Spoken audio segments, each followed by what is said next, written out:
Well, when President Trump says that he can annihilate and destroy Iran in a tweet, then the Iranians are going to take any move by the U.S. military seriously. When the U.S. president and people in the White House constantly speak about all options are on the table, and Republican senators calling for strikes on Iran, then that makes the Iranian military much more sensitive. The Iranians are already engaged in defensive actions against the United States. They have to constantly monitor American fighter jets, American ships that are constantly moving close to the Iranian border. And when a drone like this violates Iranian airspace, that basically means that they are looking for places to strike. That's how the Iranians interpret it. So the Iranian military had no option but to shoot down the drone. And the fact that the Americans don't want to wait to see the evidence in the UN Security Council also makes this more suspicious. So the Iranians have said repeatedly, we don't want war. That is why we remained within the framework of the nuclear deal. Even 1 year after the Americans have exited the deal and the Europeans are in clear violation because they are intimidated by Trump, and the deal is basically a one-sided deal, the Iranians are still abiding by the deal because they want to decrease tensions.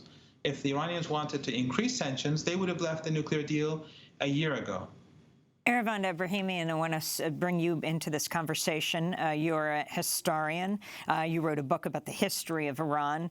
So you have, and you're from Iran, you know extensively what U.S. involvement with Iran is back to the U.S. overthrow of the democratically elected leader in 1953, Mohammad Mossadegh.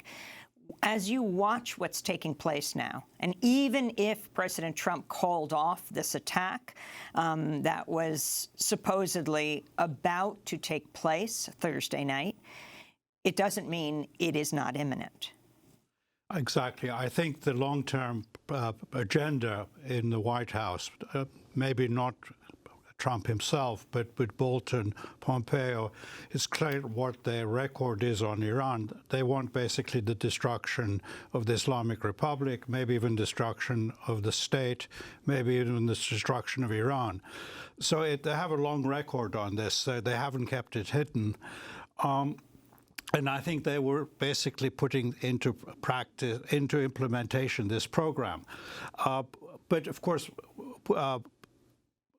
Trump has started basically his presidential campaign, and it's not good sense to go into an electoral campaign talking about war.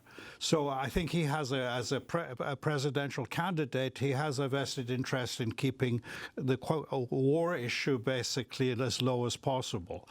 I wouldn't be surprised that in a few days he comes up and says that he has a secret plan to resolve all the differences with Iran. He'll reveal the secret plan after the election. We've heard all these secret plans before. But whether he himself wants war or not, I don't think that's that important. The people driving policy, making policy, are in fact very determined to, from their point of view, solve the problem of Iran. And this new crisis, we can talk endlessly about the drones, the tankers. As you said, the recent crisis really starts with Trump saying that the nuclear deal was not just a bad deal, but it was the worst deal ever the United States has made, and that we need a new deal. Now, if he wanted a new deal, you usually leave a door open for negotiations for a new deal. But after he said that right away, Pompeo actually slammed the door. He came up with the 12 commandments to Iran, that Iran had to basically submit to 12 demands. Well, we know the 10 Lord's demands are quite hard to meet. These 12 demands are actually quite absurd. There's no way Iran could meet these 12 demands. I mean, it would be equivalent to the supreme leader in Iran telling Trump, oh, we were happy to meet and discuss with you, but you have to meet 12 demands. The first is you need to sit down and negotiate seriously with Black Lives Matter. If you do that, when we can discuss, or that, you know, your democracy is defective because very low percentage of the electorate votes. You have to do something about increasing your electorate participation, then we'll participate in negotiations. Well, these sort of demands would be considered absurd.